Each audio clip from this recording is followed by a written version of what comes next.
ওই দিনই সরকার হচ্ছে লন্ডনে বেঁচে দিয়ে আসছে। সরকার এই অন্তর্বর্তীকালীন সরকার ডক্টর মোহাম্মদ ইউনূস ওই দিনই সরকারটা লন্ডনে বেঁচে দিয়ে আসছে।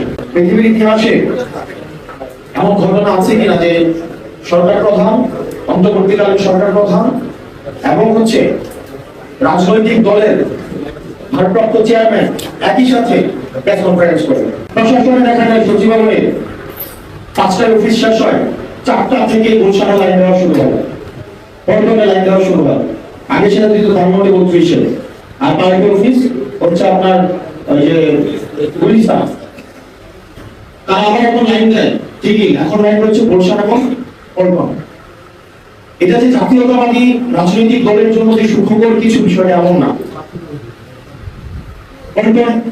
আপনার গুলিস্তান লাইন দেওয়া এবং ধানমন্ডি 32 লাইন দেওয়া যে আওয়ামী লীগের জন্য সুখবর কিছু নিয়ে আসছে বিষয় এমন না। জাতীয়তাবাদী রাজনৈতিক দলের অনেকে আমাদেরকে শত্রু জ্ঞান করে, তাদের বয়স অনেক ছোট, আমরা শত্রু জ্ঞান করে, কিন্তু আগে থেকে লাভ নাই। নির্বাচন হোক, নির্বাচন হোক, আমি নির্বাচন যত দ্রুত সম্ভব তত দ্রুত আমার কিছু আসে দেয় না, কিন্তু অবশ্যই সেটা গণপরিষদ নির্বাচন হইতে হবে। আমি আমার একটা চুরতন্ত্রের মধ্যে ঢুকতে চাই না। একটা সরকার অর্ধেক পরিচালিত হবে পরিবহন থেকে, অর্ধেক পরিচালিত হবে বিসিসিআই থেকে, অর্ধেক পরিচালিত হবে হচ্ছে আপনার গণভবন থেকে, একটু পরিচালিত হবে হচ্ছে গণভবন থেকে।